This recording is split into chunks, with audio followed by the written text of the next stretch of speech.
I think There we that's right. Yes, Food and the drink. food, drink, and quorum. Oh, okay. So all of the above. Before we get started with our official agenda.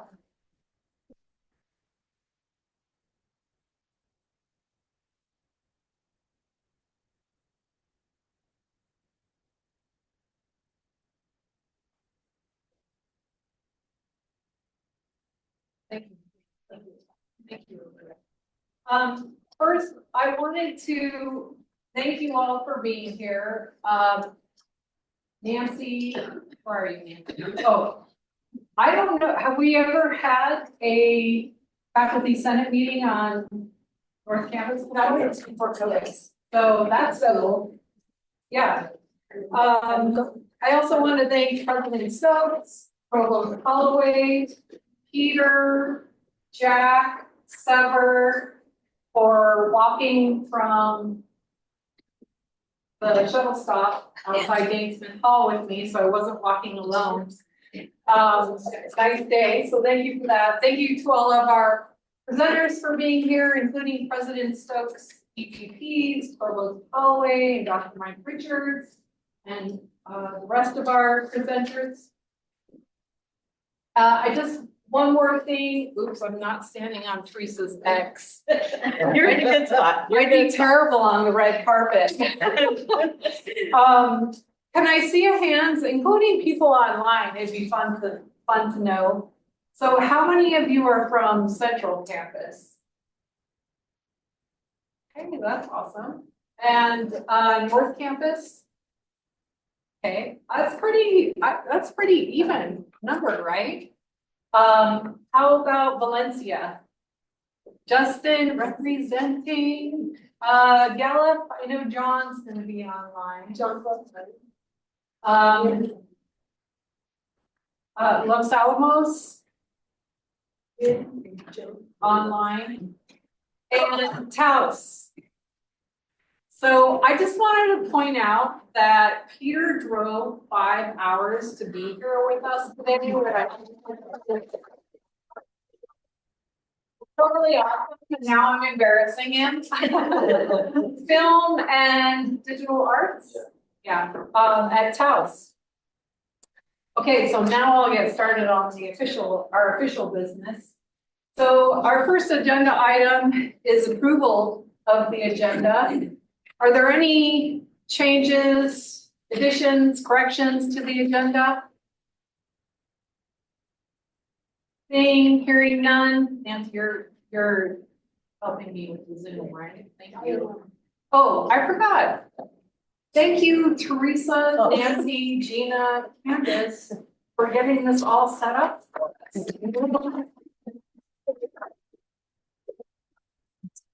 You would probably tell me I'm out of order. But so any changes to the agenda?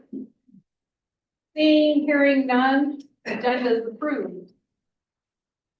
Second agenda item, approval of the February 25 meeting minutes. Any changes, corrections, revisions? Seeing, hearing none, minutes are approved. I'd like to welcome President Stokes up to the X. To the X. I'll see how well I can stand on the X, and then you'll sit down and see the strange. Oh my, you get to see. I know. I never get to see the view that taller people do. That's really amazing. All right, so here I am at the top of the X. I think I can stand in one place. It's good to see everybody. Our last meeting wasn't that long ago, although it feels like a long time ago. It was just 4 weeks ago. And there was a week of spring break for many people during that time. So I don't know if that made it longer or shorter, but you know, I would like to say not a lot's happened in the last 4 weeks, but you know, kind of depends on your perspective. But yeah, there's a lot that's happened. I do know a lot's happened since the last time we were in person. So I can remember being in the fall and being in the sub for the last in-person Senate meeting. This is always a special pleasure to be able to be in person. So glad to be here. I know that there are a lot of speakers today, and so, I want to be brief and allow time for questions, but I'm also realizing, given the composition of speakers, there might be opportunities for me to pipe in and say something related to questions to others, and so I'm hoping that will be a little maybe informal in that regard today, because I think there are a lot of leaders here that I know you're going to want to hear from besides me. So I was going to start with the really serious part first, but then I decided, what the heck? Somebody walked up to me and said, "Did I go to Cleveland? Or did I go to the game?" And I will say that for a lot of people on campus, and many people who serve alumni and people that support the Lobos, it's been kind of an exciting time because our basketball team, men's basketball team, actually were the regular season's conference champions for the Mountain West Conference, and then they made it to the second round of the NCAA tournament, which was they beat Marquette Friday night and then lost a number 2 seed in the South region. I don't know how we ended up in the South region. Doesn't make any sense to me. But we had made a go of it. We could have won the game, but Michigan State beat us on Sunday night. So there have been a lot of sentiments expressed about that. There are a lot of good things going on with regard to support. I can tell you that when we go up to the legislature, I was told when I started this job that if the Lobos would win, I would see the community change. I know that's hard to see and believe, but it's amazing how many committee meetings we sat in or at the legislature where one of the things they would say is something about congratulations on the Lobos. And then the legislative finance committee staff had a huge Lobo on their door while we were playing in the NCAA. So it's odd to realize the extent to which these things have an impact on the communities around us. And I just wanted to share that because a lot of people have been feeling really good about the University of New Mexico simply because we have a men's basketball team that's been doing well. So that's been a wonderful period of time over the last few weeks. On a more serious, a very serious note, I am quite aware that we are having to stay on top of a number of things coming out of Washington. And not all of the messages we're getting are coming out of Washington, but they're kind of coming from Washington and maybe directed to us from elsewhere. A lot of executive orders, I think you all know and are aware that we put together some response teams that have worked on some key areas associated with changes that we're, needing to monitor as leadership at the university. The most recent directive that we heard about was from the Department of Education. I said something about that in my weekly perspective, only to try to make sure people were aware that even the directive itself, which doesn't have much in it that you could call actionable at this point, but even it actually charges the Department of Education with making sure that the services it provides that Americans depend upon will continue. And we continue to provide federal aid. None that's really been stopped, and it's apparent that the expectation is those things will continue. It remains to be seen what else is going to happen related to the executive order around the Department of Education. And of course, there are lots of other things also going on that we are having to spend a lot of time monitoring. And I suspect a couple of the other leaders that are speaking today will have something to say about some of those things. I think that the communications from our leaders in research are keeping people apprised and up to date of where we stand with regard to issues associated with our research. And so, I think we're staying on top of that, and remains to be seen where some of this will go. There is an outcry among universities and many others, and I hope that will continue because these kinds of interventions with regard to the research that universities engage in have certainly they have great implications for the work that we do and for the faculty and the students and staff that are part of this research. But they really have an impact on the entire United States in terms of our role in innovation, our role in research, and the role of universities in school research.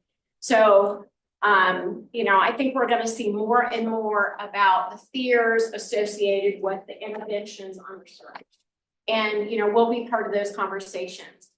I will say there are lots of other things as well. And so we're having to stay on top and monitor many things.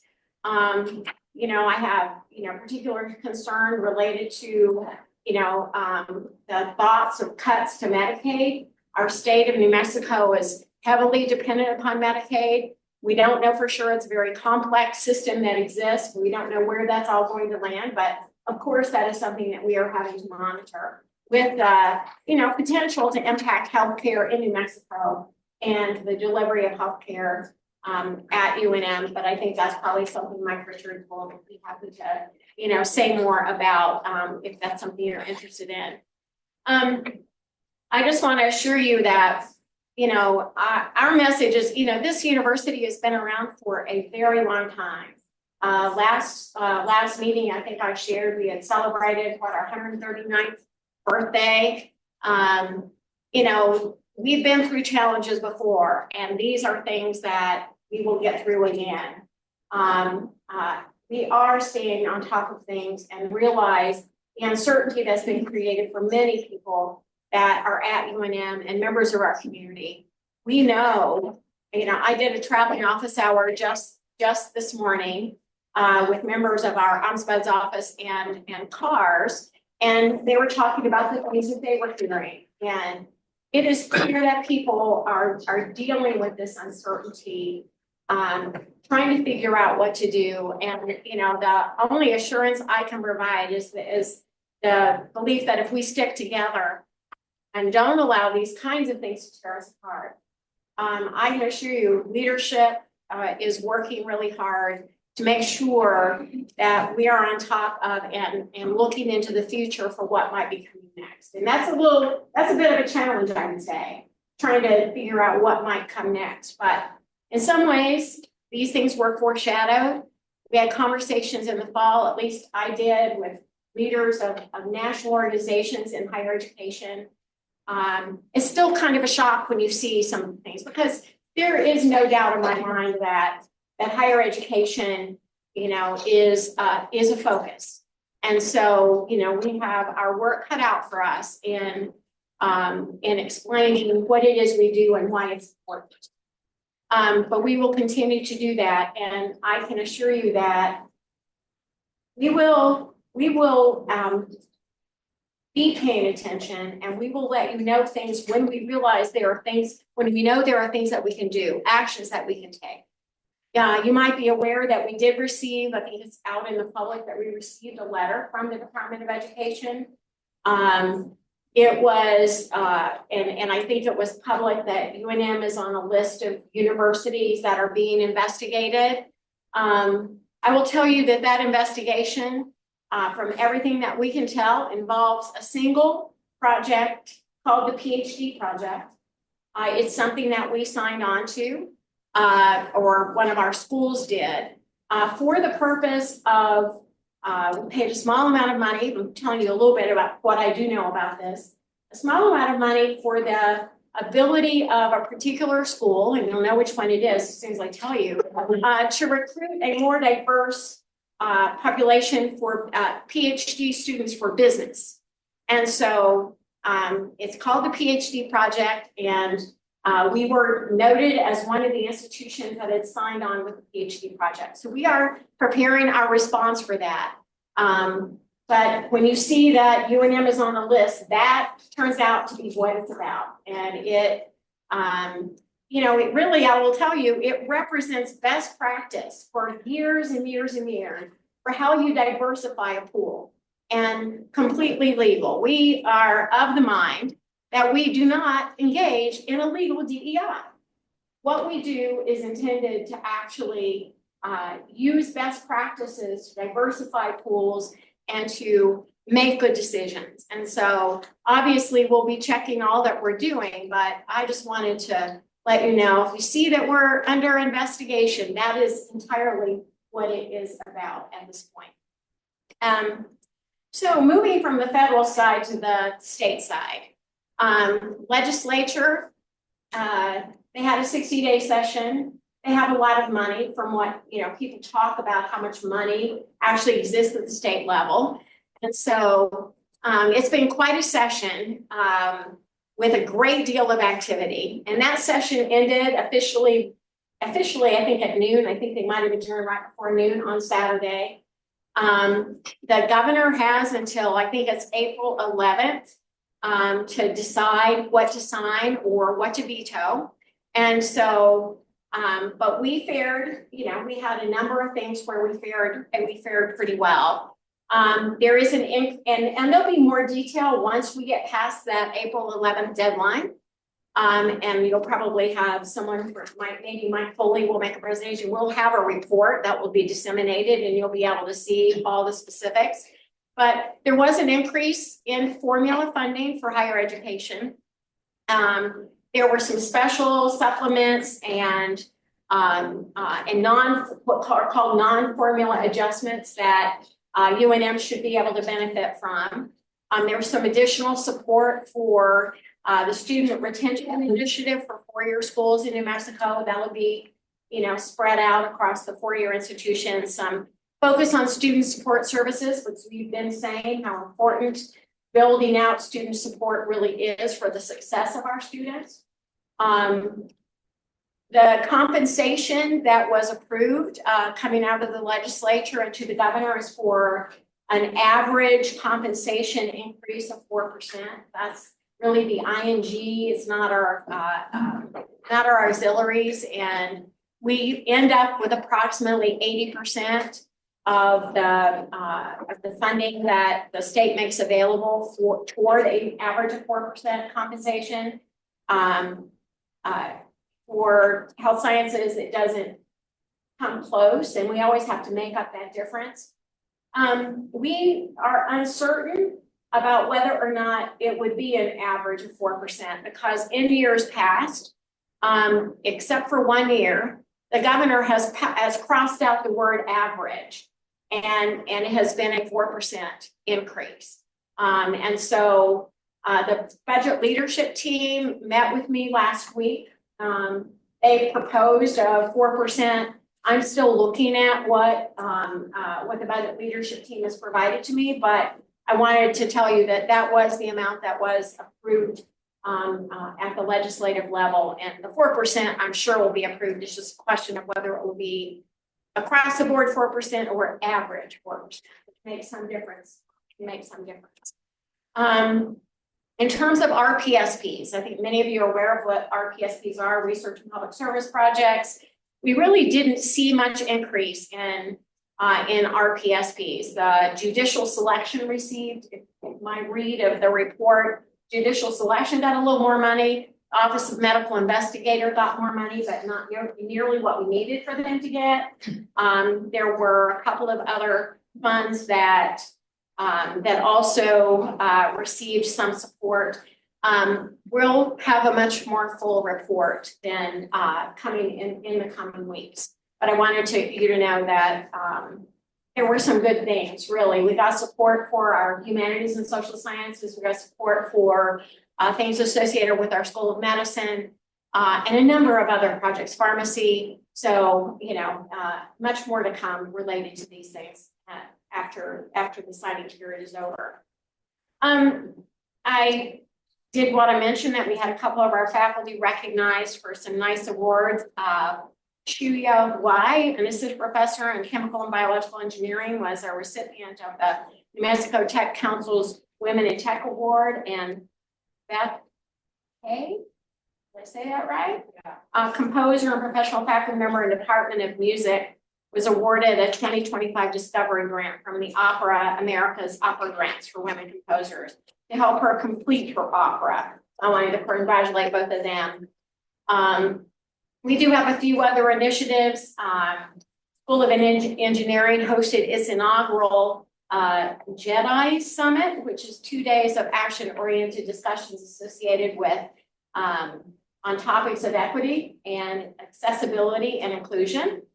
And I hosted a Green Zone training yesterday for those who are interested in helping better support our military affiliated students on campus.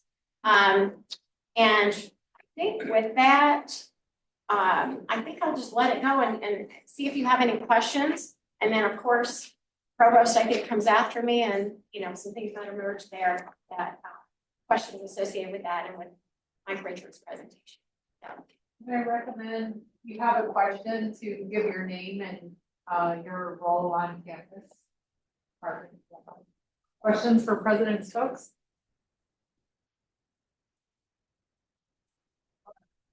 I'm Laura Tanavia, I'm an assistant professor with the College of Population Health.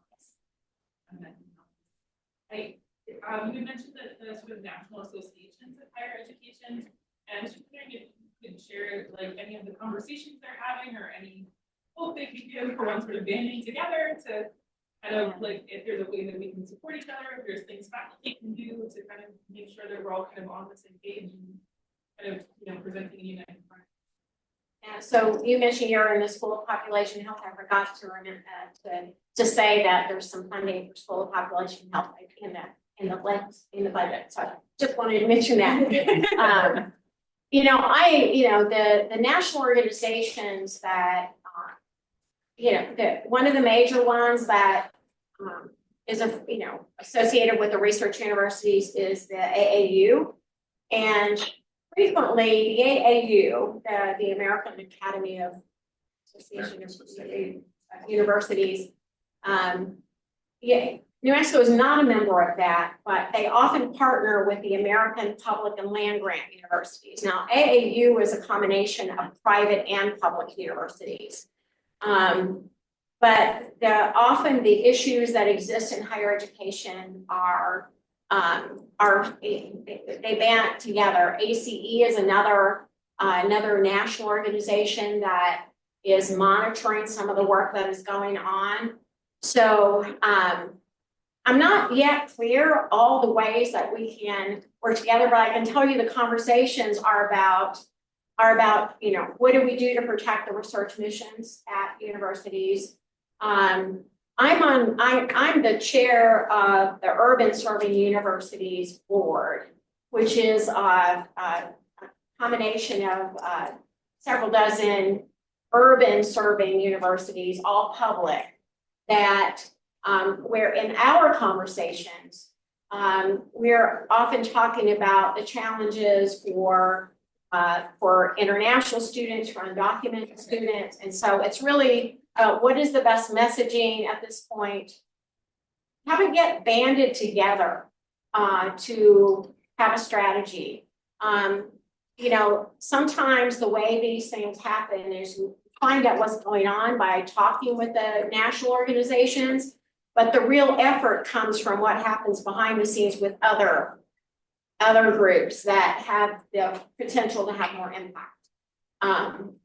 So we continue to monitor that. I know that many of you are associated with the disciplinary organizations that may also be having conversations and bringing forward issues. So, I think we're still figuring out, we've got what happened at Columbia has everyone stepping back to ask, what is the best thing for us to do? And I think we're just trying to figure that out. I wish I had more certainty about best approaches, but we're still trying to figure it out. Any other questions? Might be more Thank you. after others. Thank you. Provost Holloway, please. Stand on the exit.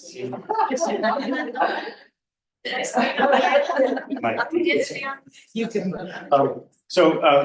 Thank you all. Thanks for your time. Appreciate being here and doing this in person. So as always, the president and I do not coordinate, and therefore I'm always interested to see what she's going to say. She's got about 80% of my set, so I will trim it down, but that's okay. I was very surprised that she failed to mention when talking about when talking about the NCAA and asking how did UNM wind up in the southern part of the bracket and the southern division of the NCAA. How did Michigan State wind up in the southern part of the bracket? Who were you rooting for as a Michigander? And MSU. I was New Mexico State. UNM. No, the thing I was really thinking is, remember, I was at the University of Michigan. There's no way in hell I was ever going to root for Michigan State. But so I want to hit on just a few things, and some of them will touch on the last question as well. But first, so President Stokes talked a little bit about the budgeting process. I'm co-chair of the budget leadership team, so let me tell you a little bit, or remind you a little bit about what that group does. The budget leadership team touches the UNM budget process in a few different ways. One, it's the place where it's a group of about 40 people, faculty, staff, from across the institution. One of its roles is we look at recommendations around benefits.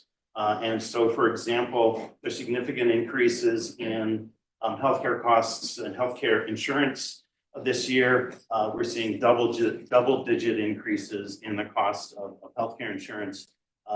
And so one of the things we look at in the budget leadership team is how do we manage that? How do we set the ranges in which the university covers between 80 and 20% of a person's health insurance costs? How do we set the salary ranges in which that happens? So BLT is one place that makes recommendations around that.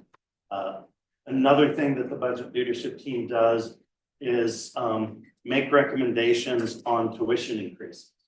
And the budget leadership team is kind of focused on a small piece of the university's budget, $500 million out of what is an organization that's approaching 4 billion. So it's only on this small piece, but that in looking at that small piece, it impacts a lot of other pieces. So tuition is one thing that impacts a larger piece of the university. Tuition matters to the branches, tuition matters to the health science schools. We also look at compensation recommendations. That obviously has broad impact.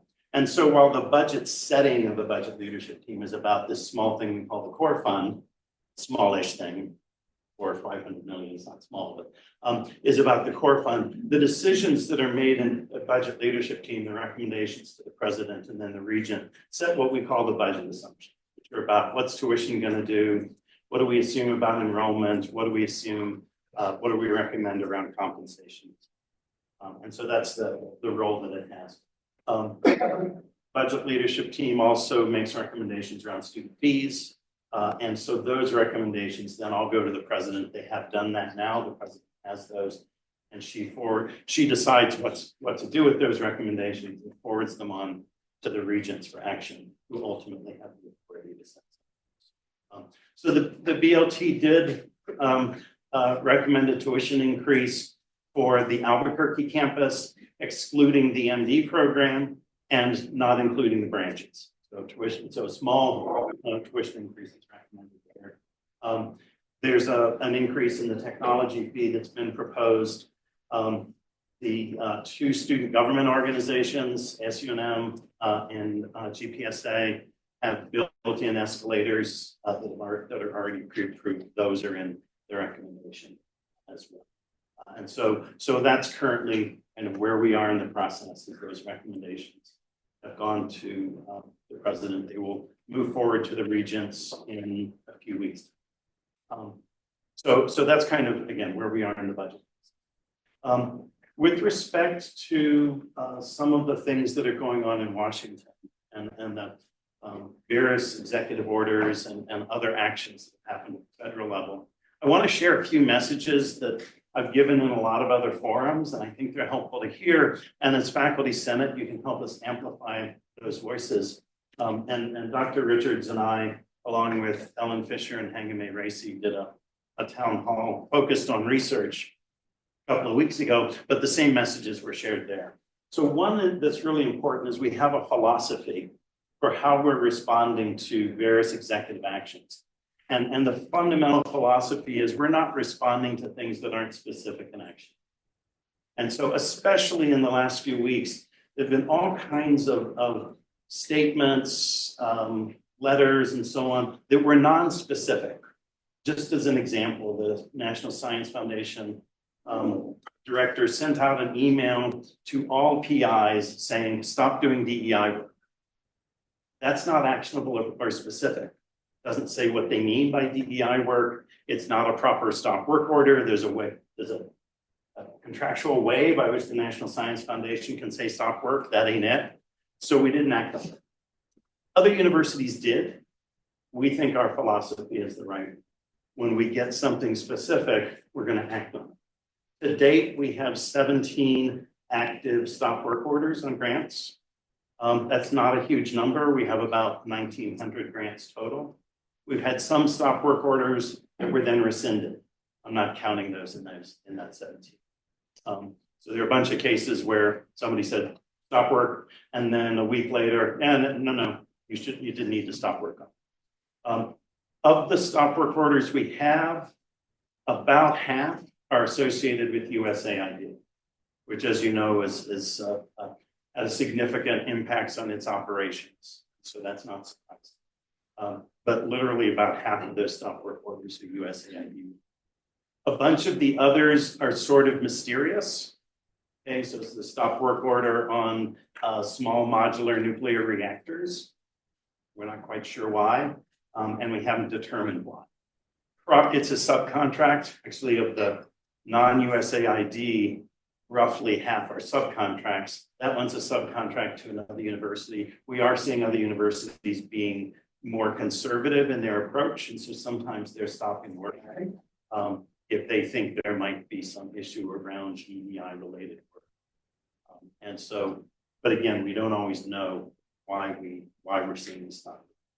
Bottom line is there aren't a lot of them. Not seeing a lot of stop work on.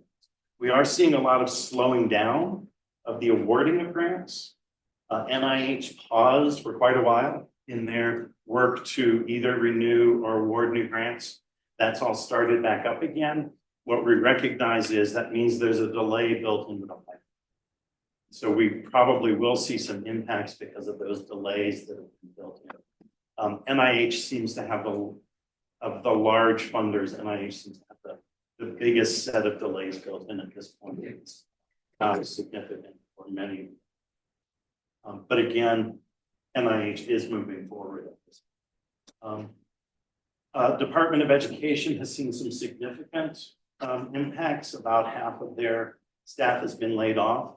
About half of, the entirety of the staff that does the work to collect educational statistics has been laid off.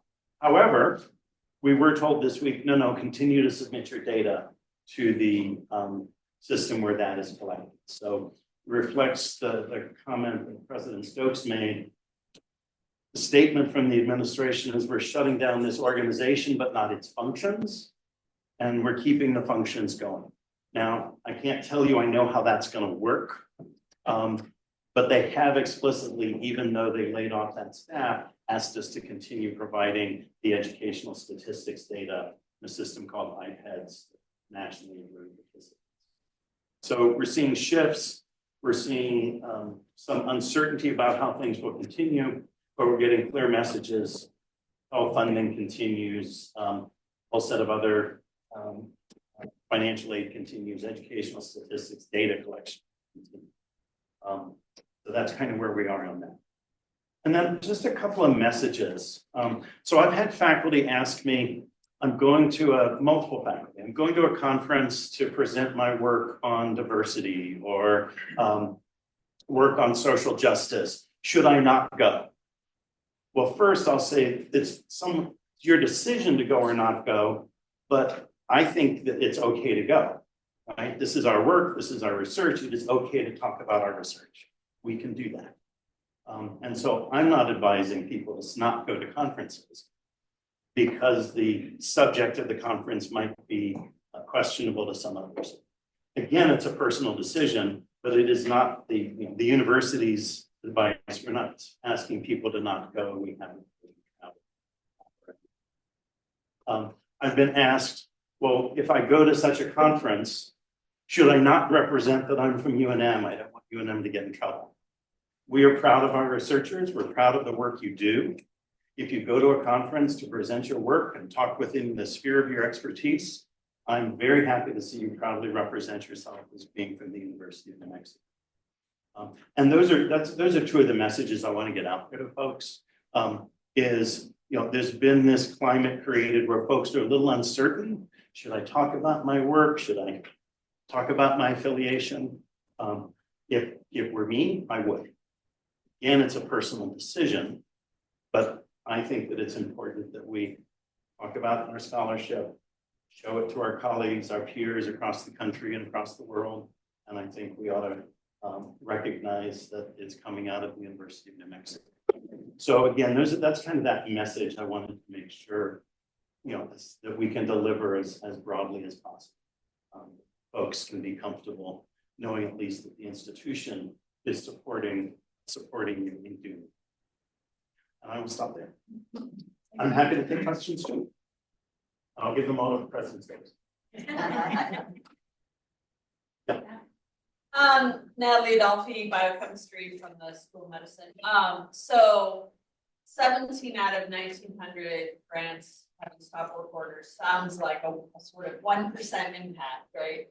But I feel like based on, meetings in my department and whatever, that the impact is a lot bigger when you start to count no cost extensions that just seem to not be materializing, or notice of awards that were assumed that they were gonna come and they're just not coming.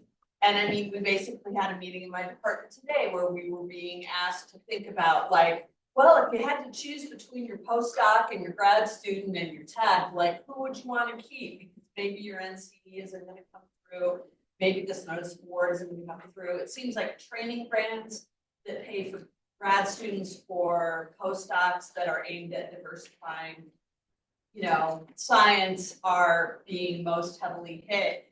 And so I feel like the impact is actually bigger, and I'm not clear what flexibilities we have in moving money around to fix that problem. So I saw a call come out for an equipment grant today, an internal grant. Nobody wants new equipment right now. They want to keep their people. And so, capital equipment, there are other pools of money. What flexibility do we have in the short term to fix this uncertainty where people are going to be out of work at the end of this month and the end of next month with no notice of award or NCE site and nobody picking up the phone at the grant? Yeah, so Natalie, thanks for the question. And this is the challenge with the delays that have been built in. And those delays aren't necessarily short delays particularly with NIH, because of the very kind of clockwork cycle that they work on. So those delays are going to be a problem. It's also the case, and I don't mean to suggest otherwise, there are grants that are simply going to be terminated and there are programs that are going to be terminated. And that's absolutely clear. We see an NIH grant right now where it's they have, the website says it's dead. They haven't sent the stop work order. So we're continuing because we don't have a stop work order yet, but there's no question that grant is going. And so there's absolutely these issues. There's no one size fits all solution, unfortunately. We've done some things we're supporting students this term whose grants get terminated or who don't get notices of awards, not notices of awards, but renewal notices of awards. And so we're trying to cover those students using other kinds of funds. We've, in certain cases, moved research faculty onto different funds. So those things are going on. but they're kind of, with the exception of the student support, which is systematic within HSC and within Central Campus, the managing postdocs and research faculty is being done kind of case by case. And mostly, as far as I know, it's been covered, but I won't be surprised to learn that there's some cases I don't know about. Questions about moving funds around. Some funds can move and some can't, right? And so to give an easy example, the state just approved a bunch of capital projects for us that can only be used for not just even a capital project, those capital projects. And so some of those funds are very closely tied to a purpose. That's true with certain kinds of internal funds as well. We have funds called BR&R, Building Renewal and Replacement. Those can only be used for those purposes. So there are limits to what can be moved to cover people. But there isn't no flexibility. There is flexibility, but it's being so far managed really on a case-by-case basis because the cases are all different and the sources of potential solutions are different.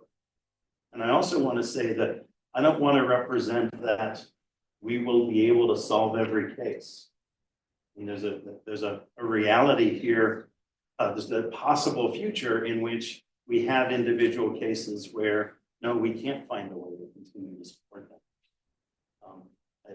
I think it's worth recognizing that for ourselves. That is a potential future in which we don't manage to support every case. There's a lot we just don't understand yet. So delays are one thing, but the actual potential decrease in overall research funding is another. And that we don't have a lot of clarity. The delays we do, but not the decrease. Mike, I don't know if you want to add anything. Yeah, well, thanks, James. So listen, I appreciate the idea that there's just a tremendous amount of uncertainty right now. And so starting to think about, well, how would we manage some of these issues if they really did happen? I think that's an appropriate thing to do. But I think, and you're probably referring to our TW2 grants. We have about 40 total runners on those grants, and I think that between those two, we've got a little bit of a risk there because we're a little bit late on the notice of award for that. I can understand that also makes people want to start thinking about the contingency planning. But what we also know is that that's about $2 million, and we do have reserves, and that we will in fact have some ability to help manage through this kind of period of uncertainty. Now, I agree with the provost that we may not be able to solve all of these things, but that we've actually got some resources to be able to support the learners. And I've already been working with, Dr. Racy and Dr. Kennedy on how we will be able to do that. Now, you also brought up equipment. And so one of the things that, that I don't believe that we will be doing is that we'll be using some of our discretionary funds from some of our F&A to buy equipment. I think that would be something that we can defer for some period of time, although there may be some equipment grants out there which are completely separate, which gets back to the other kind of comment from the provost, which is that not all these funding sources are fungible to support the learners. But here's the other kind of key point on this. We talked about the 17 grants that have not been renewed. They represent, at least I think we're still at about $2 million right now of the total research enterprise. We look at where we are right at this moment, and I compare notices of awards in 24, we're actually ahead of where we were in 24. When I look at new grants, where we are since January, we're ahead of where we were last year on new grants. That's not to say that things aren't going to happen, but that gives us a little bit of time to do the contingency planning, and we're starting to really do a lot of activity. I think we're going to move into that. Before you sit down. Thank you, Provost Holloway. I would like to welcome Dr. Mike Richards. We get UNM Health Sciences Executive Vice President and UNM Health System CEO. I think this is your first visit to a faculty senate meeting in your new position. In my new old position, I've been here before. So thank you so much, Dr. Elder. I was here when I was interim EVP before. I was here when I was the interim dean of the School of Medicine. And then I was actually here for a couple of other issues before that as a faculty member in the School of Medicine. And so I'll just introduce myself a little bit more. I've been here, I've been at UNM since, as a faculty member since 2000, and I trained here, so I started in 97, and I'm a professor in the Department of Emergency Medicine, and so it's great to be able to be here with you today. And so Dr. Oliver asked me to give kind of some updates on what are some of the priorities, and then maybe there's no way to not talk a little bit more about the legislature, since that's where we've been for the last 2 months. And then you also submitted a few questions, which I'll be able to address too. And so what are the top priorities? And if you've seen some of the other work in the town halls that President Stokes has led, at the very, very top of the list is building the healthcare workforce for the state of New Mexico. And I'll say that was a big part of the story that we've been telling, around the state, but specifically in the legislative session. And the reason why it's a new story for us is that for the last 15 years, we really have not had substantial changes in the size of our clinical delivery system. And Dr. Ciccarelli is up right after me, and he's going to be able to give you an update on how that is very different. And so we're about ready to open up some major clinical expansions. That gives us now the opportunity to grow the faculty, predominantly the faculty in the School of Medicine, but all the faculty across health sciences. That then creates the opportunity for us to grow our educational programs. In health sciences, we have to have a couple of things. One, learners in health sciences require a clinical delivery system as part of their education. And so our current clinical delivery system is more or less saturated with learners right now and has been that way for a decade. So we haven't been able to grow our educational programs because we haven't had the clinical platform to support it. That's changing. Mike will give you some of those details. That lets us then grow the faculty. That creates both the clinical platform and the economic engine to then do what President Stokes has asked us to do, which is grow all of the educational programs. And so we've set a target of doubling the size of the health professionals that we graduate out of health sciences over the next 10 years. Now, that's not just a health sciences initiative. That has to be an all UNM initiative because they don't start at health sciences. They start at UNM. And so we're kind of all in that together. We've really had some great success recently at building some of the facilities that we need. This building is actually a really good building. Right out the window, you can see the new College of Nursing and Public Health Excellence building to help support growing the workforce. And then we've just recently had approval to do both phases of the College of Pharmacy renovation. So we're in a really good spot in terms of creating the physical plant. The one physical plant that is in desperate need of being upgraded to be able to support this work is Fitz Hall, which is the main building for the School of Medicine. And so a big part of what we've been doing this legislative session was sharing that message and building the support to be able to replace Fitz Hall. And I'm really happy to say that at least at this point, not permanent until the governor signs the legislation, but we received $30 million to do the design portion of the School of Medicine building. And we also got a really big step towards how we would fund the project. Now, that project for building the School of Medicine was a total $600 million project. So it's big. The largest educational project in the history of New Mexico, probably the second largest public project in the history of New Mexico. The first one being the critical care tower that Mike Ciccarelli is going to talk about. And while we still have a lot of work to do, the idea that UNM is here to grow the healthcare workforce for all of the state of New Mexico really was very well received, resonated, I believe, with both the legislative and executive branches. And I think we've gotten great support.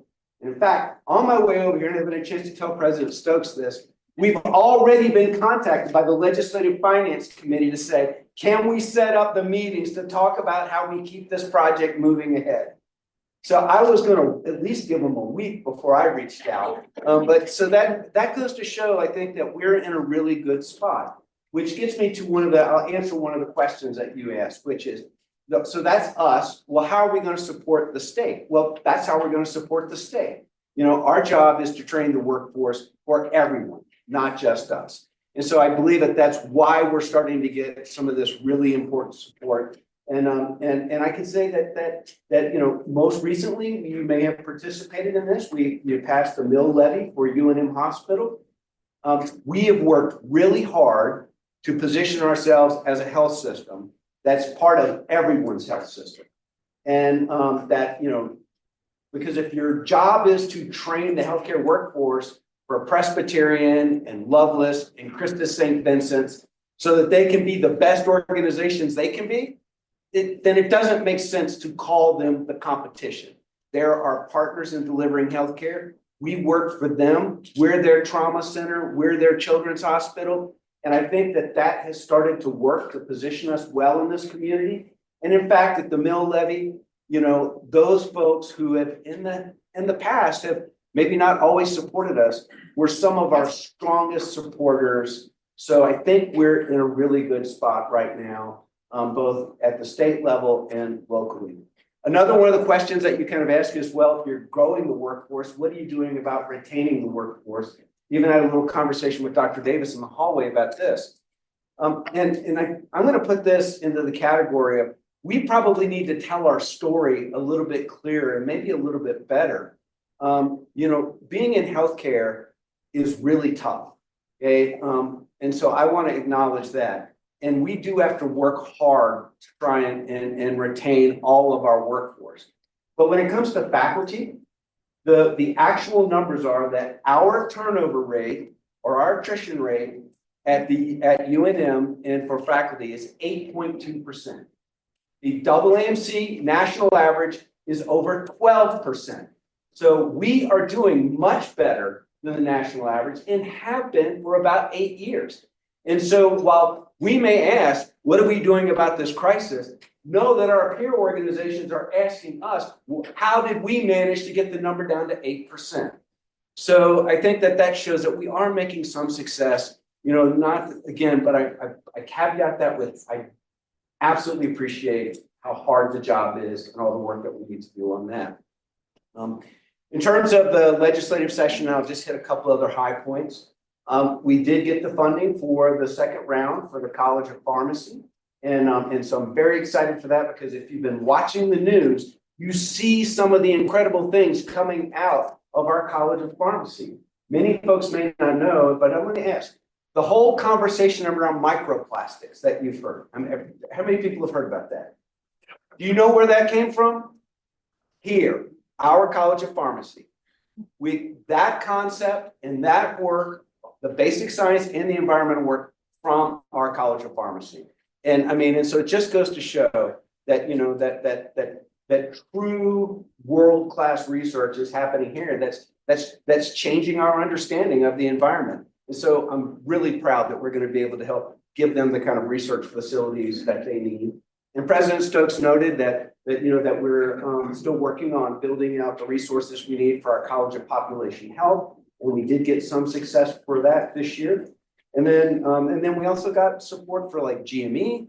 And then there was a great big package of behavioral health bills that got passed this year. It's because Senate Bill 1, 2, and 3 that created a trust fund and then about $200 million of investments and then basically a regional planning infrastructure. And I think that we're going to be playing a large role in that, helping the state do the regional planning and building out behavioral health. And so that might be something we can come back and talk about because that fits in really nicely with one of the other big priorities that President Stokes has set for us, which is to address substance use disorder for the state of New Mexico. And that really is kind of framed around the idea that as the state's flagship institution, higher educational institution, and having the kind of position in the community that we have, and having a healthcare delivery system, and with a long legacy of doing work in substance use disorder across the entire campus, what more can we do to help the state address this problem? And some of the things that came out of this behavioral health package is gonna be that answer, that they're looking to us to be a part of that. And then I'll pick one more item, because there was a bunch of questions. I was asked about the Toro, about dental medicine. So we don't have a dental medical school here, but Toro University is new in town. And they have already met with us and have said, we're here to build the dental school for New Mexico. What can we do to partner with the University of New Mexico? And so I hope that what we'll do is look at how we can create a pathway from, bachelor's level training into dental training, here. And maybe we could even replicate our BA to MD program with a BA to DDS program. And I highlight that because it fits with the story that we are telling, which is that we are here for New Mexico. And we're going to partner with everyone to help New Mexico solve these big problems. And I think that that's part of why we received some of the support. And you can see it in the numbers. So you heard about all of these capital projects. I'll just give you a few numbers on that as I wrap up. So the capital bills for the big capital projects for the state of New Mexico this year, enormous amount of investment. $1.2 billion of capital projects are in the capital bill. University of New Mexico got $120 million of that capital. There were only two groups that were ahead of us. All of the collection of local government capital projects, which is about $283 million, it's about 15 pages of projects that added up to about $280 million. Then the state's capital projects, which added up to $160 million. And then we're number 3 at 120. To kind of give you an idea of the level of support that we received.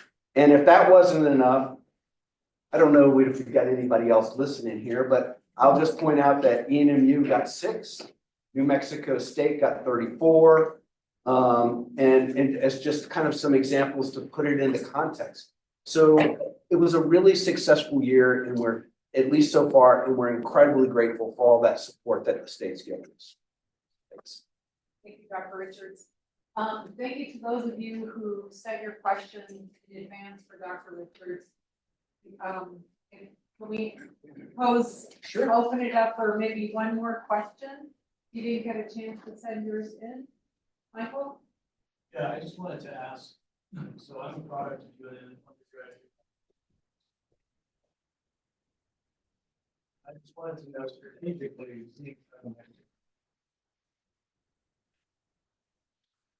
where plan in place and Medicaid funding, federal side, the legislature.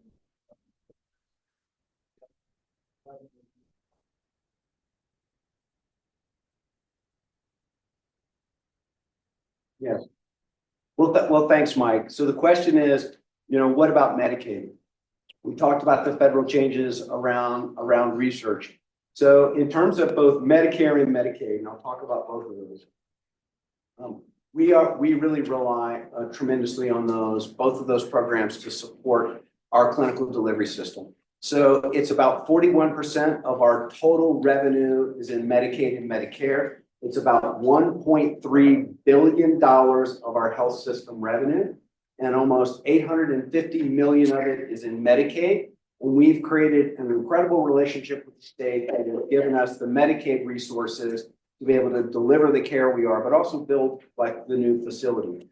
Are those at risk? Absolutely. If you watch the news, and it is something that everyone is paying attention to. I do know that in the legislative session that there was a whole entire session that was chaired by the Senate Finance Committee to talk about what would the state do if there were significant changes in Medicaid.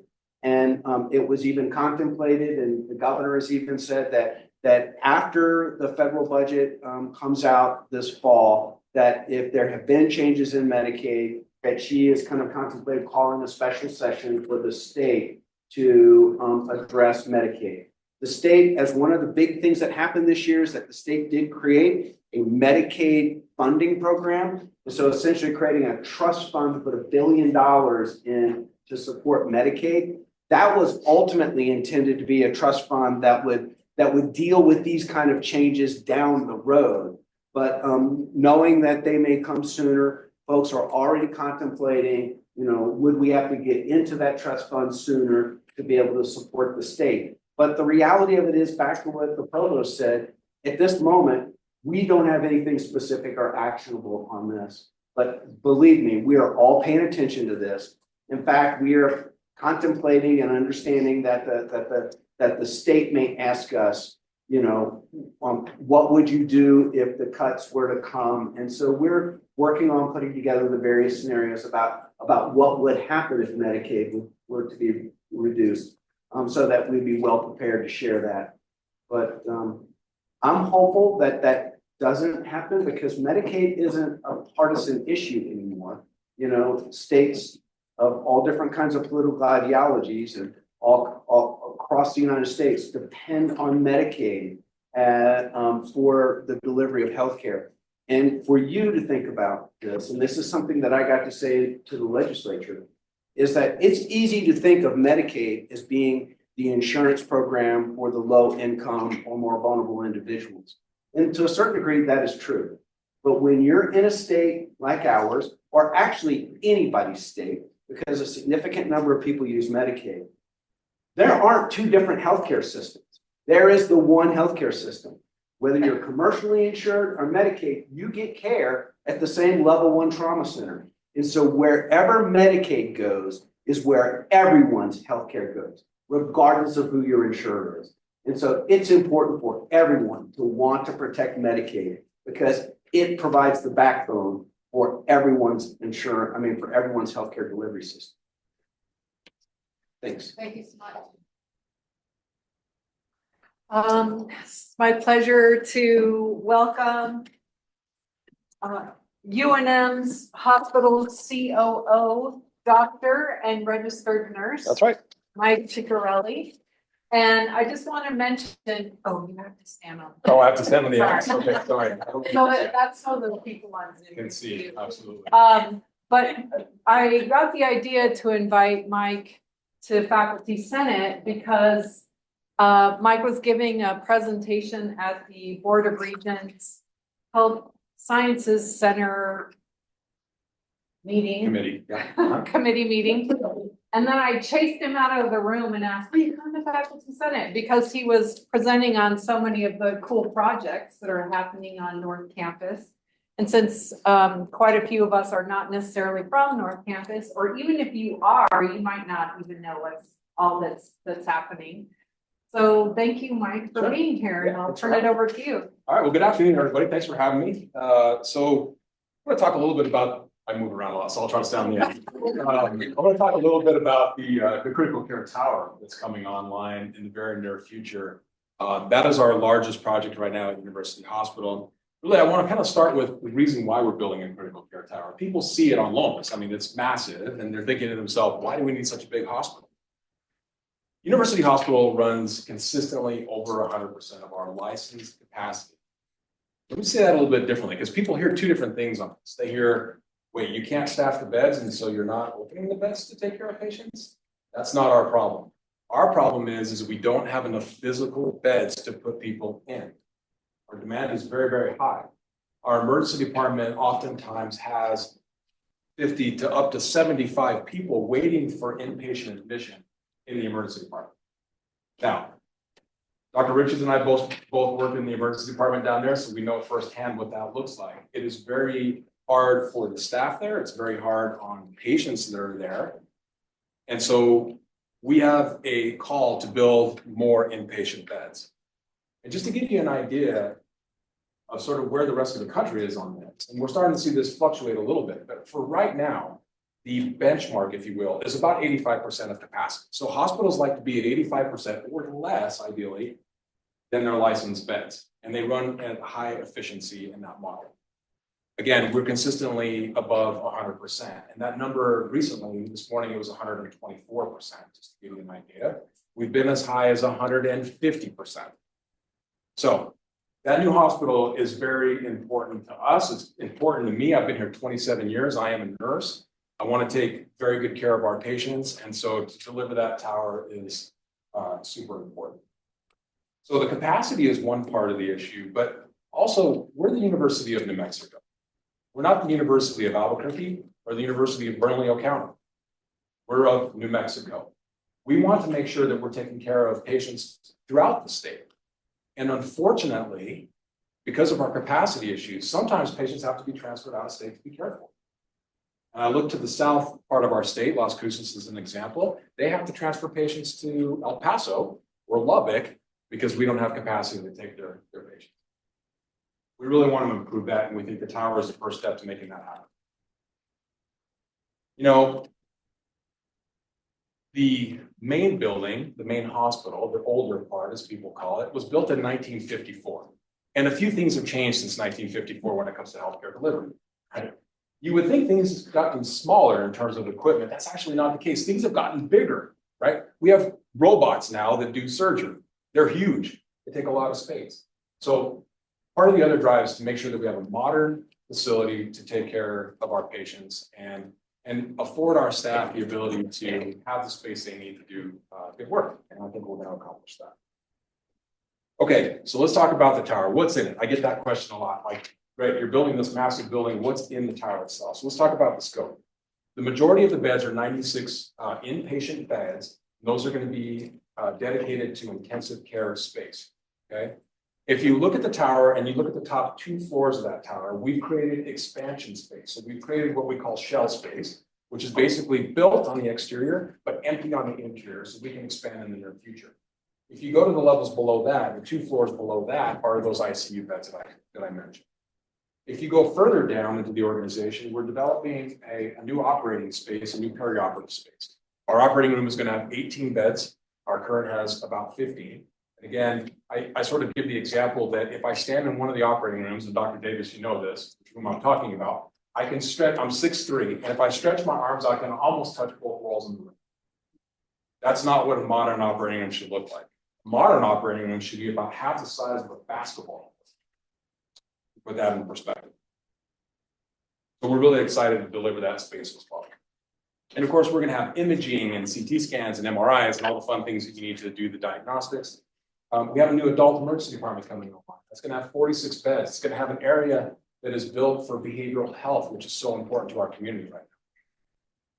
And then, of course, we're going to have everything else that you need to take care of patients: lab, pharmacy, all the radiology diagnostics, all of the other things, the supportive areas that we need to take care of patients. So we're partnering with 3 different groups of people on getting this building built. Our first are architects and our engineers. We've got an international firm that has designed the building. We have a local partner that is partnering up with them. We also have an international firm that is constructing the building. And they're partnering with Bradbury Stam, which is here locally. And then we have the project manager, which has brought us an associate, and they're making sure that everything comes together as well as it can in construction.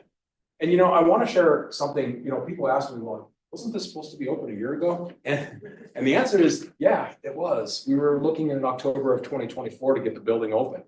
We started this during the pandemic, and I take this personally because I'm responsible for this project. We are delayed, and that's not something I enjoy, right? But to put things in perspective, the market right now in construction and healthcare in particular is very complicated. We had supply chain shortages. We had difficulty getting workers here because New Mexico doesn't have enough construction workers to do this work. So we had to import them from other states. That was tough during the pandemic, in particular.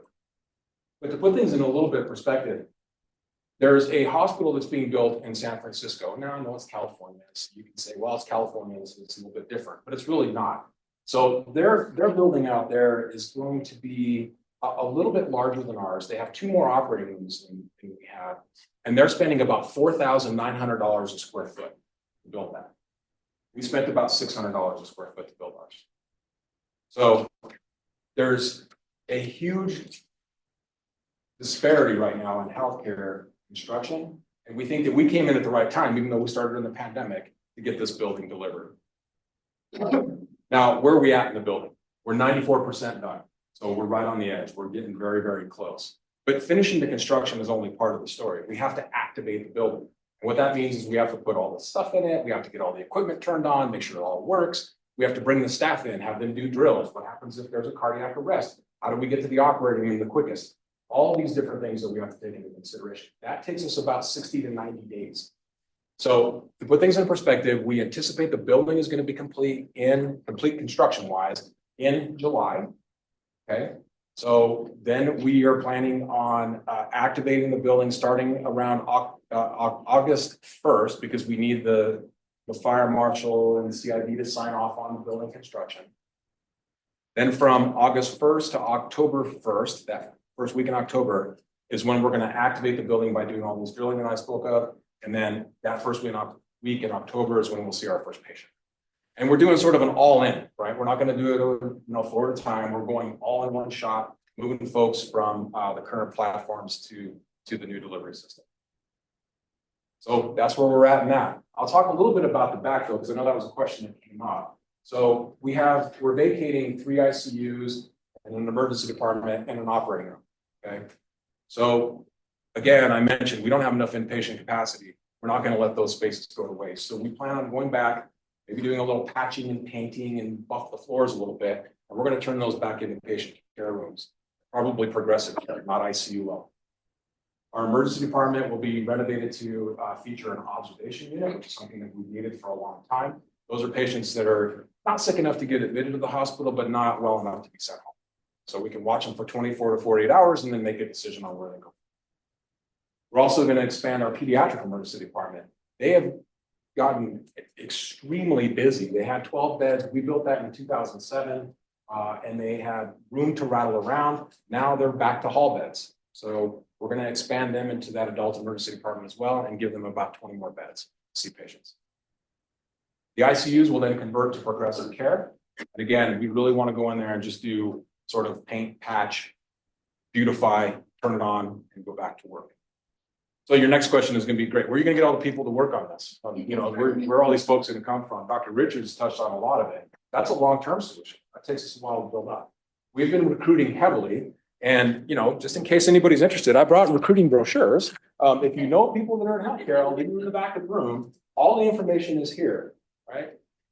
But we are recruiting. We've started recruiting about 2 years ago. And we started with the residency programs in particular because we knew we had to add residents well in advance of opening the tower, right? Because it's a progression.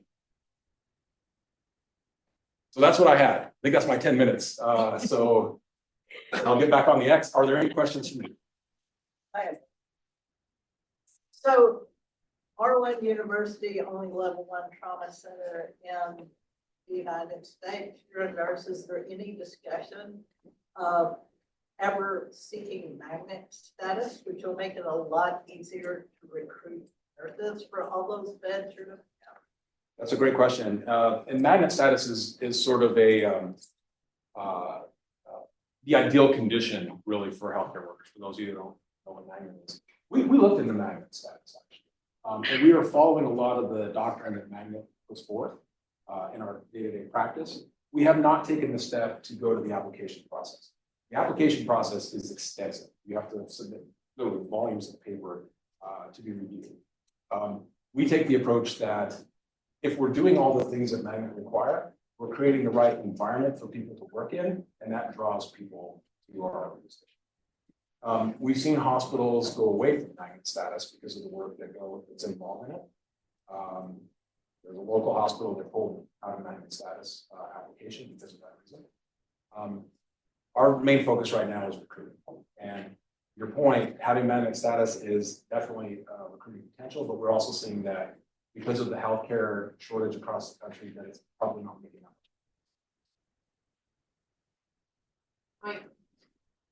Yeah. The other rank. I had. Given our capacity, what is the projected percentage capacity if the new tower is 100%? Yeah. So what are your projections of capacity?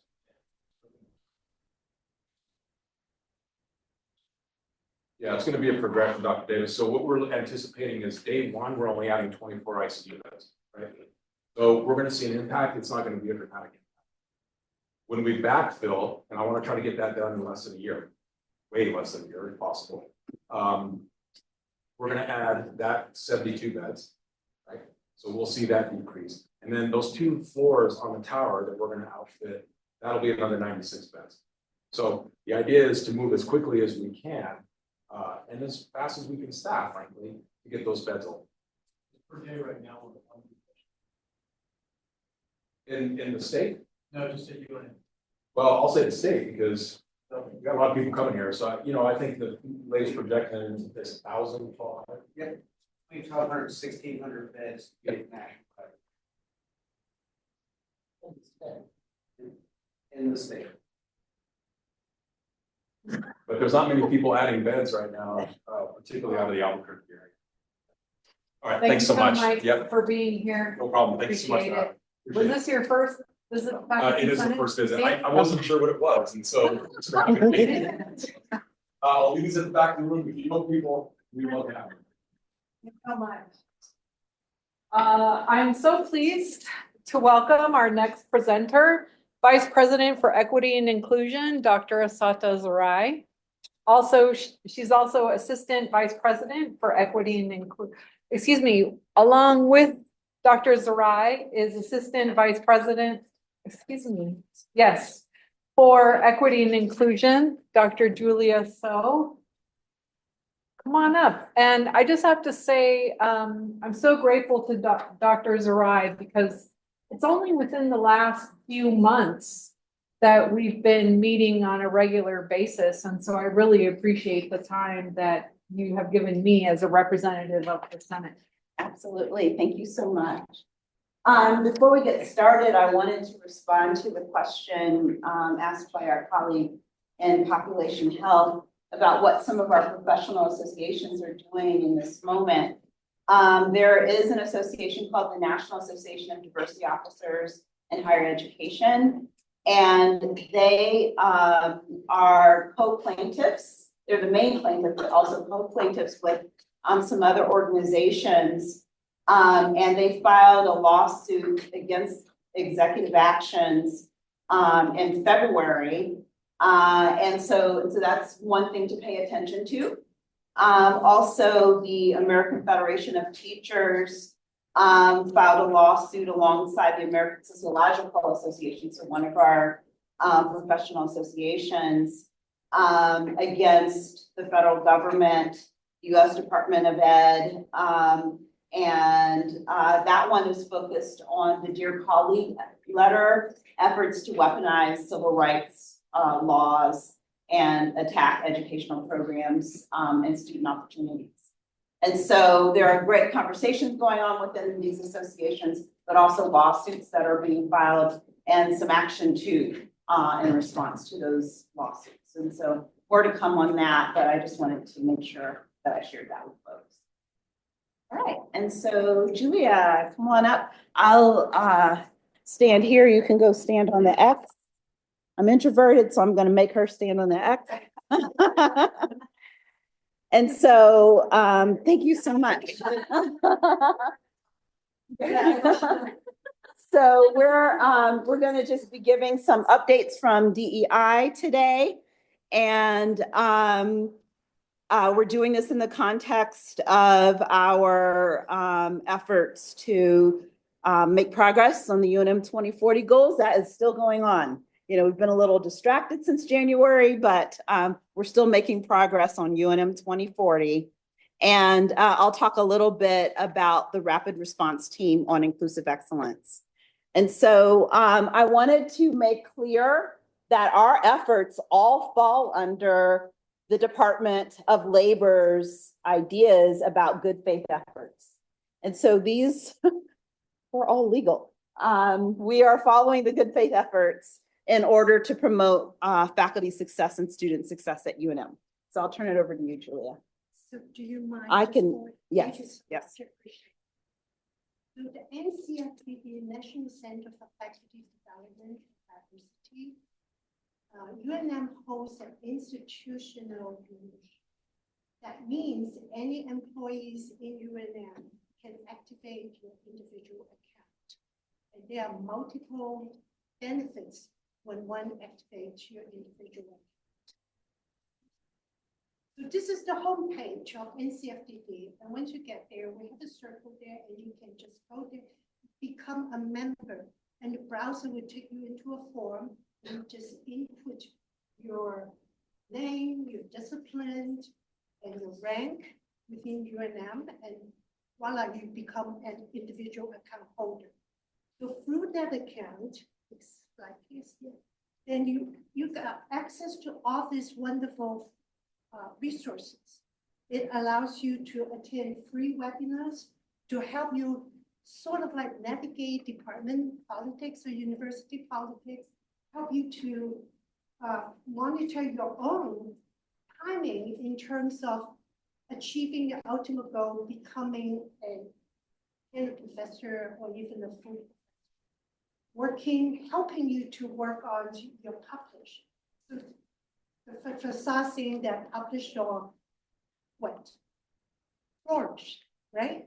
So really helping you step by step achieving your personal goal as well as your department goal in the university.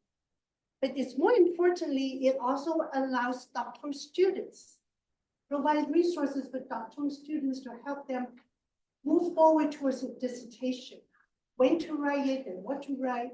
In fact, anybody who have activated your individual account, you can actually submit a request and they have what they call a buddy mentoring program. So you and the buddy or anybody who wants to meet with your mentor, lack of better word, and then you meet one-on-one every month. So sort of like having an individual mentor to help you how to navigate and get your eventual dissertation accomplished.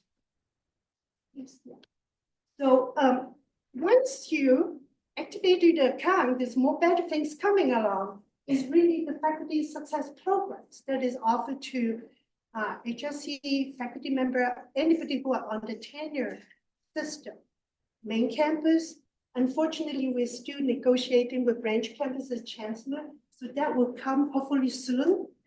We really don't know when, but with the faculty success program, then it is a 12-week intensive program, allowing the faculty member, mostly junior faculty members, to really focus on their productivity, working on the balance between life and family life and professional life. So far, we have 22 faculty members that completed the program. DI office offers scholarships up to $2,100 and to the faculty members who wants to participate in those programs. So another initiative that Dr. Sarai started is really the diversity, equity, inclusion, and power courses that UNM require or is undergraduate students to complete 3 hours of credit courses. So that is under my Portfolio. portfolio, I guess. I'm trying to really boost it up. So that's why I'm here to call for action. Hopefully, many of you will really, if not apply for a deep course for the courses that you're teaching, either at a lower level or upper level, is all undergraduate courses. Yeah. So essentially, it's really promote students' critical thinking, help them to better understand the landscape of the world, not just USA. People, how they experience, what they have experienced historically or even contemporary societies. I teach one of those courses, the Sociology 2015, Dynamic of Prejudice. And it's not just fulfilling for students, but also very fulfilling to me because I literally see students change in the perspective and affecting their experience. So it's really that vigor. Now, Dr. Sarai has already sent to Nancy, I believe, a copy of this PowerPoint. So you will receive a copy of the PowerPoint in case we can't cover everything with you. This slide comes from the Office of Assessment. It compares deep courses with gen ed courses in terms of personal and social responsibility.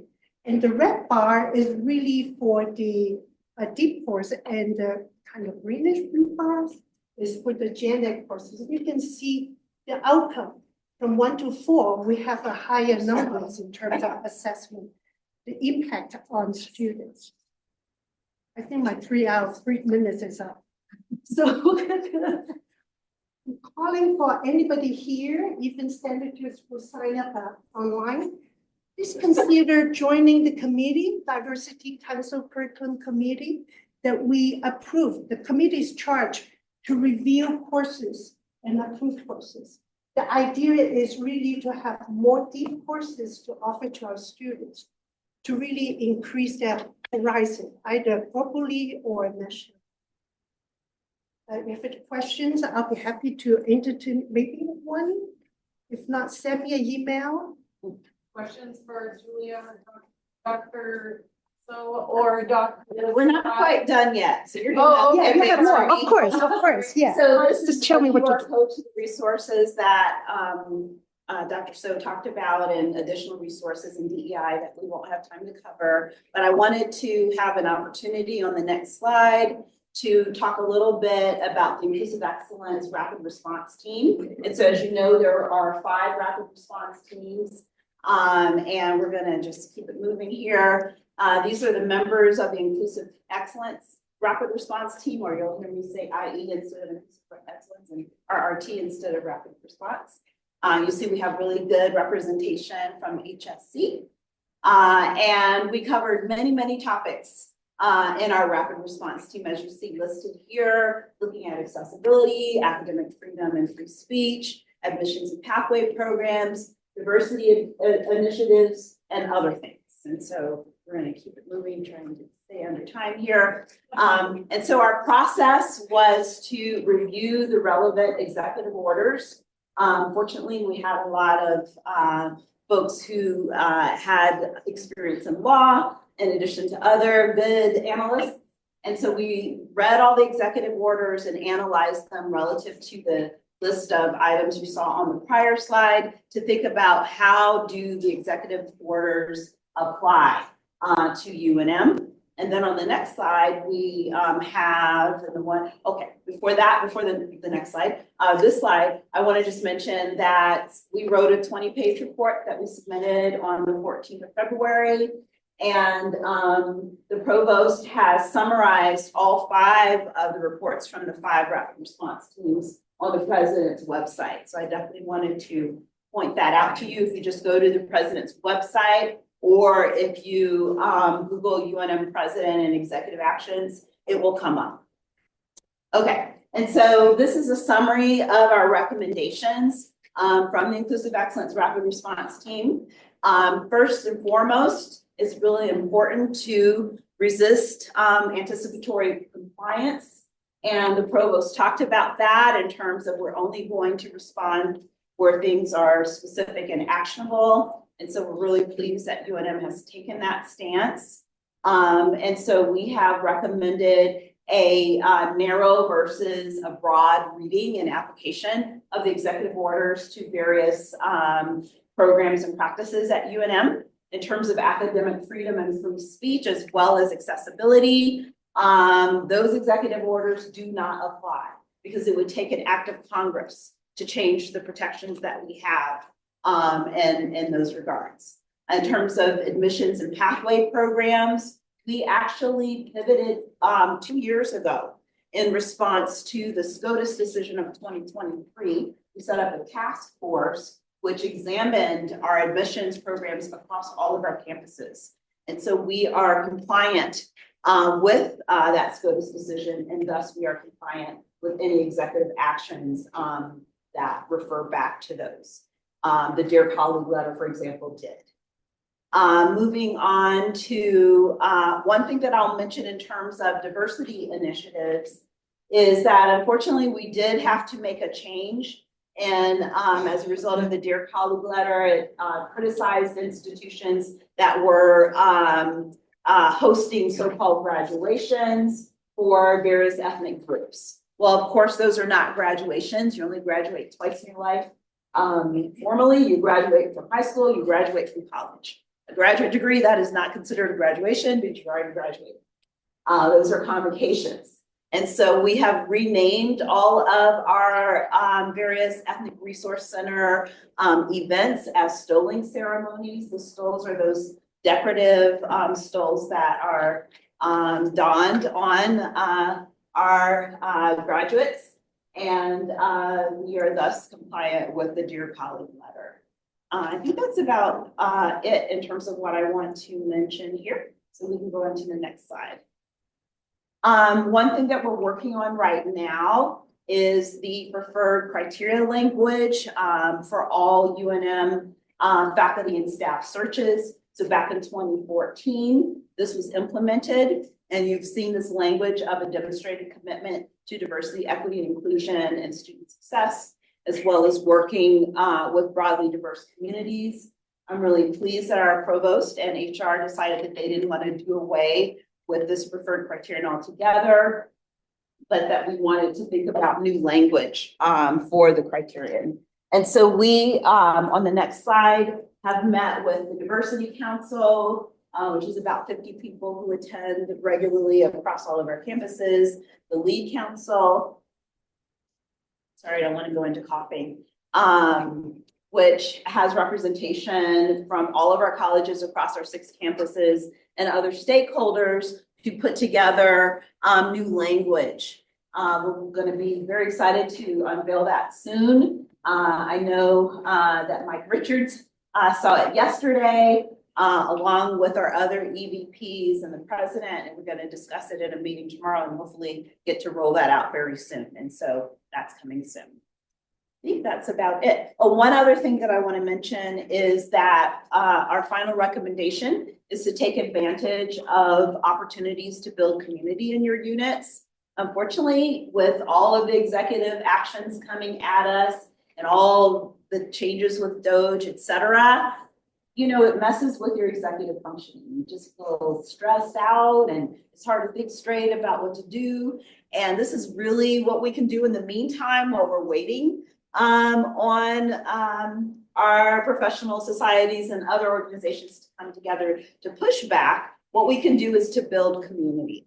We can let people know that they're heard, they're seen, they're cared for. And one of the ways that we can do that is by leading restorative justice circles in your units. And so I have colleagues here who participated over the summer with us. We had a restorative justice workshop where 20 of us were trained as restorative justice mediators, and we're happy to come into your units and lead these circles. So that's the last thing I think I will leave with you. So thank you so much. We really appreciate your time. And questions for either of us? I had one question. So you're changing the DEI language on the preferred criteria, which by the way,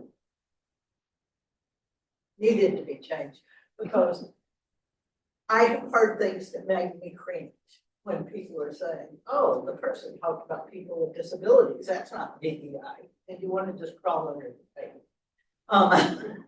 It's like, oh my God. At any rate, so I'm just curious, who was part of the committee that selected the language this time? Were faculty involved in it? Yes, there were many faculty involved. Like I said, it was the Diversity Council, the Lead Council, which they're all associate deans from each of the Okay, colleges. that's not faculty, that's administrators. So Well, I they're mean, faculty and, you know, they usually have 25% positions in their colleges, but 75% is faculty. And there are many faculty on the Diversity Council and other stakeholders. And so we had broad input on that. The language has not been accepted yet. Like I said, there's going to be a discussion, but that is coming. Yeah, I think that's what I could say. And then just a comment, I think it's wishful thinking to think that our professional organizations are gonna step up and a little encourage. Well, as I said, Or I should need have already. 2 that have filed lawsuits. And Good. so that's really exciting. Justin? Yes. Yeah, hi. My name is Justin. I'm the chair of the ad hoc social justice committee within the faculty senate.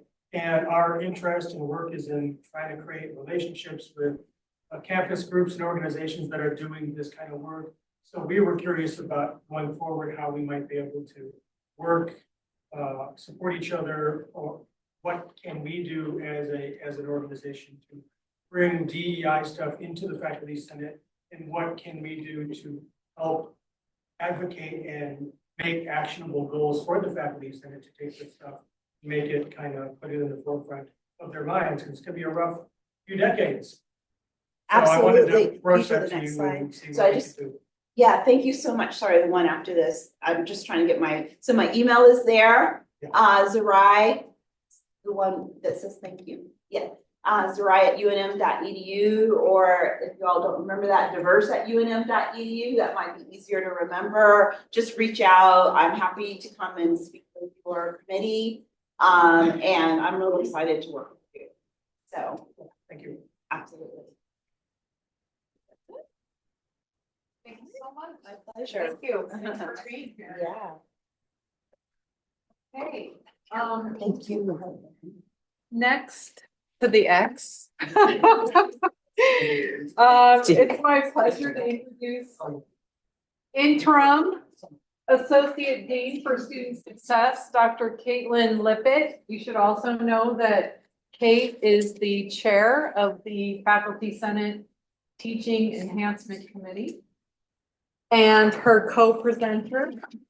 I always want to make sure I get the titles right. Senior Operations Manager for the Center for Digital Learning in the Center for Teaching and Learning, Dr. Stephanie Spong. Thank you for being here. Oh, okay. Hi, thank you, Chris. I'm Kate Lippett. I'm also a senior lecturer in the Department of Geography and Environmental Studies. And thank you so much for sticking around for us to speak to you today. As chair of the Teaching Enhancement Committee, we're here to share an exciting initiative today that we've developed in partnership with the Center for Teaching and Learning. So we've dubbed this so far a framework for teaching and learning success at UNM. And this is a resource that is designed to support effective, inclusive, and consistent teaching practices across all course formats. So this work responds to some clear needs that have been identified by both faculty and students. Faculty have asked for more consistent guidance in areas like course design, professional development, and evaluation. At the same time, students are increasingly calling for greater transparency and consistency in their learning experiences. And this framework aims to align teaching innovation and student success that will provide a shared foundation for what effective teaching and learning looks like at UNM. So this is a living document. My colleague called it a living crowdsourced document in shared values and research-informed teaching principles. It's not meant to be a checklist, but a flexible guide to support instructional growth, reflection, and student learning. It draws from national models and best practices, and it's tailored to UNM's diverse teaching culture and student body. It's meant to support both faculty and students in meaningful, practical ways. So this framework was drafted by the Teaching Enhancement Committee through a collaborative and inclusive process. We've incorporated feedback from faculty, students, and staff. It has so far gone through multiple revisions, and now we're looking to broaden participation. So our next steps include sharing a campus-wide survey and holding feedback sessions during the spring teaching conference that will be occurring in just a few weeks next month.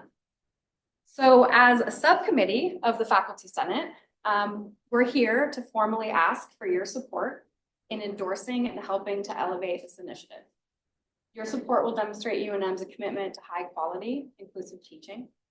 We ask to help you share this framework and survey in your departments and encourage unit level discussions to contextualize these ideas. We aim to present a finalized community informed version to the Faculty Senate next month. And we really appreciate your time and your commitment to teaching innovation at UNM. The only thing I want to add is that you have, I think the folks online have it in a digital format. And if you're wondering like, what is this framework? It's at the table of the handout. So the extra handout for today, this is what it looks like. We would love your feedback and for you to share. And folks online, I believe it's also provided to you digitally as well. And we'll also have it up on the Faculty Senate website if that's an easy way to share it with folks. Questions for Kate or Stephanie? Dr. Lippett or Dr. Spong? No questions? We were pretty speedy. I wore them out. Thank you so much. Yeah, thank you. We appreciate it. Thank you. And also Kate and Stephanie and Dr. Sarai, Sata and Julia, thank you so much for sticking around, even though I'm running late. Okay, so I'm gonna just share with you some information items. I took some things off of my report so that I can make up some time for you. Please first sign in with Candace and Gina if you haven't already. It's really important that we have a list of people in order to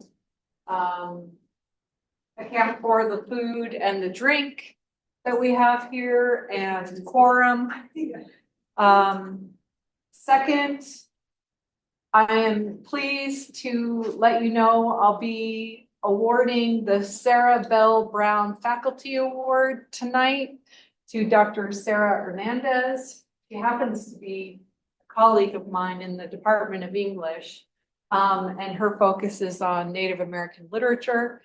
If you see me sneak out before 5 p.m. and hand it over to Roberta, it's because that starts at 5 p.m. But they've given me a little bit of a buffer to get there, and my bike, I positioned it outside. So I just wanted to reemphasize the Center for Teaching and Learning Teaching Conference, April 9th and April 10th.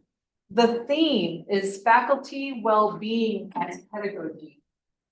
I love that so much. Building a sustainable community of practice. And if you'd like to present and or just simply attend, please register by April 2nd. You can find information about the conference at ctl.unm.edu. Okay, now nominations. We need nominations for at-large senators, AF&T, academic freedom and tenure, and the Committee on Governance. So please either consider nominating yourself or someone else. Also, we'll be sending out the committee preferences survey this week. So for example, if you wanted to work with Justin on the Faculty Senate Social Justice Committee, you have a chance to sign up there, for example, or if you want to work with Kate on the Teaching Enhancement Committee and with Stephanie, you'd have a chance to sign up there. April, of course, will be our last Faculty Senate meeting for the semester. It will be my last meeting as president of the Faculty Senate. I'll be handing things over to Roberta Lavin from College of Nursing if you haven't already had a chance to meet Roberta. You won't be here in April. What's that? Who won't be here in April? I'll be in Japan. She's already fallen down on the job. Related to that, the Faculty Senate we need to vote on a new president-elect. So I'll be past president, Roberta will be president, and we'll need a new president-elect. I highly recommend the experience if you'd like to reach out to me, I can tell you the ins and outs. But I highly recommend it. I've learned so much. I've gotten to meet so many different people that I wouldn't normally have probably gotten a chance to meet. So please reach out to me if you're interested. You can nominate yourselves or other people. You do, in order to be president-elect, have to be a senator next year. And let Nancy or Teresa, let Nancy or Teresa Sherman know if you're interested. Finally, I just want to say for the agenda for April, for our last meeting of the semester, please let me know if you'd like to present to the Senate on the work you've been doing in your breakout groups. Or if you would like me to include it in my Faculty Senate President's report. Because I know a lot of you have been working over the semester, beginning since last semester, on the goals that you've set in these breakout rooms. So I'd like you to be able to share it with the rest of the group. Okay. Also too, I should apologize because while I optimistically included time for our breakout groups today, I don't think we're gonna make it under the 5 p.m. So I will be sure to prioritize that for our April meeting. It'll be the last meeting. So for our consent agenda, I need a motion to accept the curricula that were sent out to you. That's why we're just voting on the consent agenda, right? Yeah. Okay. May I have a motion to approve the consent agenda? Thank you, Ezra. Second? Thank you so much. Do you want to do, I guess we'll have to do this online and? Okay, all those in favor?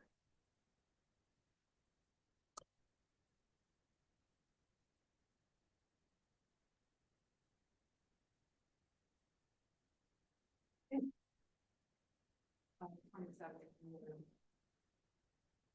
you got it? Okay. I assume it passes? Yeah. Okay, okay. Any public comment? Nancy Lopez, who was on the meeting with us, just asking to remind you all that she talked about the HSC initiative that's going on, and there's a deadline that's coming up at the end of March.